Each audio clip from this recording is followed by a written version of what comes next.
Je m'appelle Ticia, donc je suis une ancienne infirmière anesthésiste. Et puis j'ai eu envie un jour de soigner les gens autrement, de les accompagner d'une autre façon.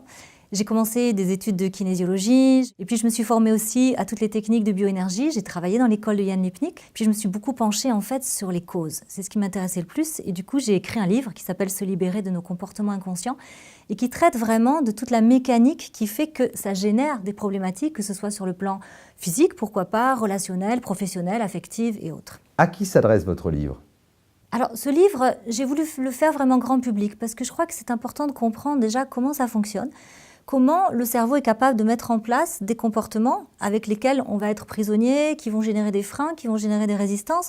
Et déjà, comprendre la mécanique, ça me semble être une étape importante. Donc, j'ai voulu expliquer d'une manière simple. Bon, il y a un petit peu de physiologie sur les 3 cerveaux, bien sûr, mais avec beaucoup d'exemples. Donc, du coup, c'est quelque chose de très pratique. Les gens peuvent vraiment se reconnaître dans ce que j'ai pu écrire. Alors, j'explique un tout petit peu les approches résolutives qui sont utilisables, en tout cas que j'utilise moi-même et que j'enseigne.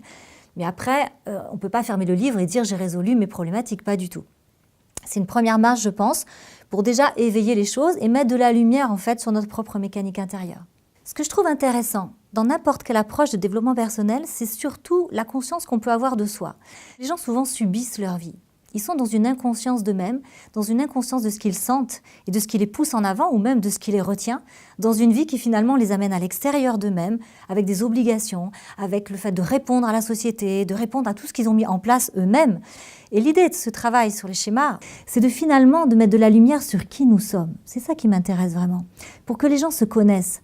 Et non pas qu'ils subissent qui ils sont, mais qu'ils arrivent à jouer et finalement à danser avec qui ils sont, à reconnaître ça, ce qui est là, pour pouvoir après le transcender, le travailler, le traverser, le pacifier, ok, mais finalement être conscient de qui nous sommes. Et je pense que c'est un chemin qui est important dans l'humanité parce qu'on est beaucoup trop sur le monde extérieur. Et je crois qu'il y a un réel équilibre à trouver entre ce qui se passe à l'intérieur de nous, encore une fois, ce qui nous pousse en avant, ce qui est de notre véritable nature, de notre essence qu'on doit manifester dans ce monde. Regardez aussi les freins, les résistances qui sont là. Qu'est-ce qui fait qu'on n'y arrive pas? Qu'est-ce qui fait que cette humanité, elle est à la traîne comme ça? Du coup, ça me semble vraiment être le chemin indispensable en fait pour toute évolution de soi.